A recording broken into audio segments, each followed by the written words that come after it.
হাজিরিন, এই দরবার আহলে সুন্নাত ওয়াল জামাতের মতাদর্শের দরবার। এই দরবার কোরআন, হাদিস, ইজমা, কিয়াস অনুযায়ী চলানোর দরবার। ঠিক কিনা বলেন? হাজিরিন, মাযহাবের অনুসরণ করি, আমরা তাসাউফের অনুসরণ করি, আমরা মুতাসাউফি। ঠিক কিনা বলেন? এই বিষয়গুলি সবসময় মনে রাখতেন। আদর্শিকভাবে এক কথা বলবেন না, আদর্শিকভাবে আমরা আহলে সুন্নাত ওয়াল জামাতের মতাদর্শে প্রতিষ্ঠিত। দলীয় রাজনীতি শর্ষিরা করে না। কি করে? করে মন্দির হিসাবে জমিয়তে হিজবুল্লাহর যিনি আমির রদ্দুল হোসেন থাকেন, তিনি যাকে নির্দেশ করেন আমরা তাকে ভোট দিই, এতটুকু অধিকার। কিন্তু দলীয় কোনো রাজনীতি, দলীয় কোনো প্ল্যাটফর্মে শর্ষিরা কোনো রাজনীতি করে না, সমর্থন করে না। শর্ষিরার কাছে সমস্ত রাষ্ট্রবর্গ, রাষ্ট্রের প্রেসিডেন্ট থেকে শুরু করে ব্রিটিশের ছোটলাট, পাকিস্তানের প্রেসিডেন্ট বর্গ, প্রধানমন্ত্রী, শাসক বর্গ, বঙ্গবন্ধু থেকে শুরু করে এ পর্যন্ত বহু রাষ্ট্রপতিগণ শর্ষিরা আসছে, দোয়ারিতে আসছে, শর্ষিরার দরবারে দোয়ারিতে আসে। আউলিয়া কেরাম শুয়ে আছেন, অলিদের মাজার তারা জিয়ারত করেন, রুহানি ফায়েজ তাওয়াজ্জু নিয়ে দেশ, জাতি, ইসলামের ক্ষেত্রে তারা চলে যান। ঠিক কিনা? যাই হোক, ইনশাআল্লাহ এই দরবার দলীয় রাজনীতি মুক্ত আছে, ইনশাআল্লাহ দলীয় রাজনীতি মুক্তই থাকবে। আপনারা অন্য কিছু মনে করবেন না, খেয়াল রাখেন হিসাব বিকাশ। আমরা কোনো দলীয় রাজনীতি করি না। আমার আব্বা যান, দাদা যান, বড় আব্বা যান, তাদের ওসিয়াত নামায় আমাদেরকে রাজনীতি করতে নিষিদ্ধ করছে। স্পষ্ট তোমরা দলীয় রাজনীতি করবে না। বিধায় কোন রাজনৈতিক দলের সাথে, ব্যক্তির সাথে আমাদের কোনো সংঘাত নাই। আমরা গদি দখল করার রাজনীতি করি না। ঠিক কিনা বলেন? আমরা রাজপথে আগুন জ্বালাই না। ঠিক কিনা বলেন?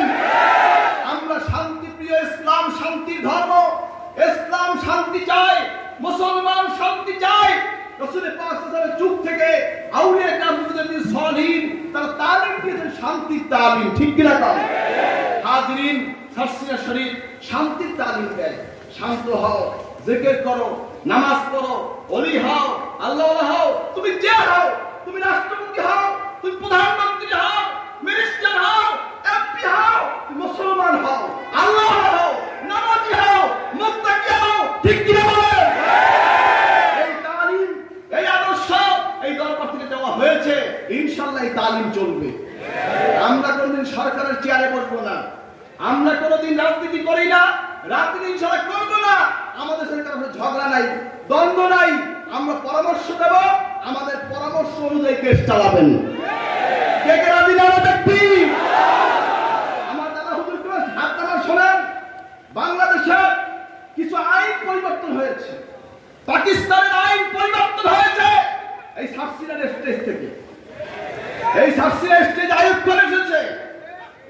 আমার দাদা হুজুর বলেছে, প্রেসিডেন্ট সাহেব আপনি তো সুন্নি মুসলমান, আমি আপনার কাছে অনুরোধ করি, আপনার সাথে ইপিআর এসেছে, আর্মি এসেছে, হাফ প্যান্ট পরে এসেছে, প্রায় 700 ইপিআর এসেছে হাফ প্যান্ট পরে। দাদা হুজুর বললেন, সামান্য একটু কাপড়ের জন্য আজকে তারা কি জুমার নামাজটা পড়তে পারবে না?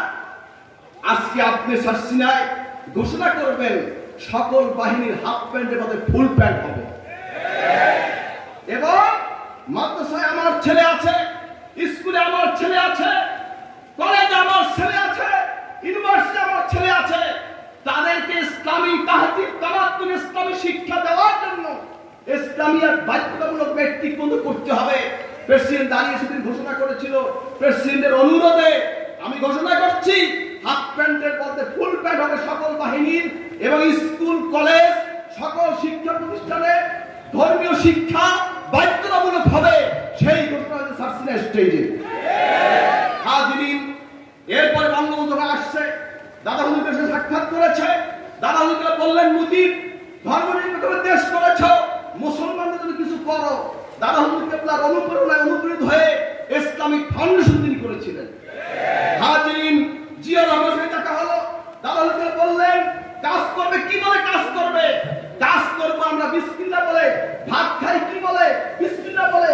কাজ শুরু করে কি বলে? বিসমিল্লাহ বলে। দেশ পরিচালনা হয় কি বলে? বিসমিল্লাহ বলে। দাদা হুজুর বললেন, বিসমিল্লাহ সংবিধানে লিখতে হবে। তখন সংবিধান বিসমিল্লাহ লেখা হয়েছে।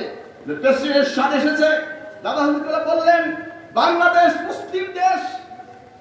বঙ্গবন্ধু বলেছেন বাংলাদেশ। দাদা হুজুরকে বললেন বিশ্বের বুকে আমাদের পরিচয় দরকার যে আমরা মুসলমান। এজন্য বাংলাদেশে বিভিন্ন ধর্ম আছে, আছে কি নাই?